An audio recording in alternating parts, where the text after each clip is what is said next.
یہ کہانی ایک چھوٹے سے گاؤں کی ہے جہاں لوگ خوش و خرم زندگی بسر کرتے تھے۔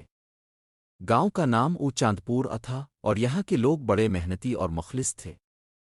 لیکن اس گاؤں کی خاص بات یہ تھی کہ ہر ماہ کی چاندنی رات کو کچھ عجیب و غریب واقعات پیش آتے تھے۔ گاؤں کے لوگ کہتے تھے کہ ہر چاندنی رات کو گاؤں کے کنارے پر موجود ایک قدیم اور بوسیدہ مندر میں کچھ پراسرار آوازیں سنائی دیتی تھیں۔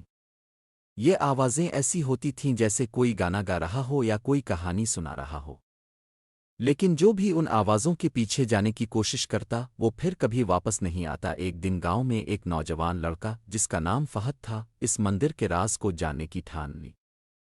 فہد بچپن سے ہی بہادر اور تجسس پسند تھا اور وہ اس پراسرار مندر کے راز کو جاننے کے لیے بے چین تھا۔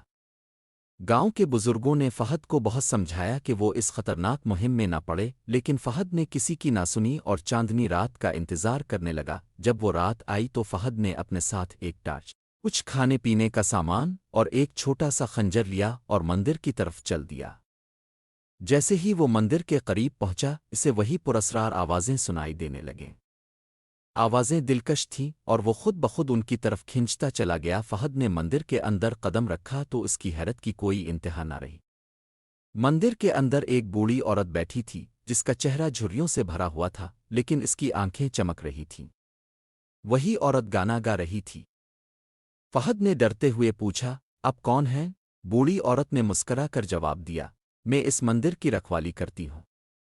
جو لوگ لالچ برے ارادے کے ساتھ یہاں آتے ہیں وہ کبھی واپس نہیں جاتے، لیکن تمہاری دل میں صرف سچائی جاننے کی خواہش ہے، اس لیے تمہیں کوئی نقصان نہیں ہوگا۔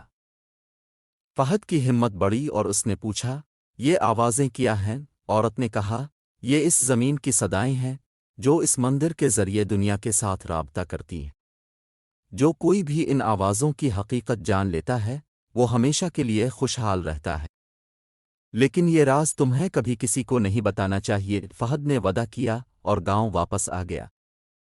اس کے بعد سے فہد کی زندگی بدل گئی اور وہ گاؤں کا سب سے کامیاب اور خوشحال انسان بن گیا، لیکن اس نے کبھی اس مندر کا راز کسی کو نہیں بتایا۔ یوں چاندپور کے لوگوں کے لیے وہ مندر ہمیشہ ایک پراسرار جگہ ہی رہا، لیکن فہد کے لیے وہ زندگی کا سب سے بڑا تحفہ تھا۔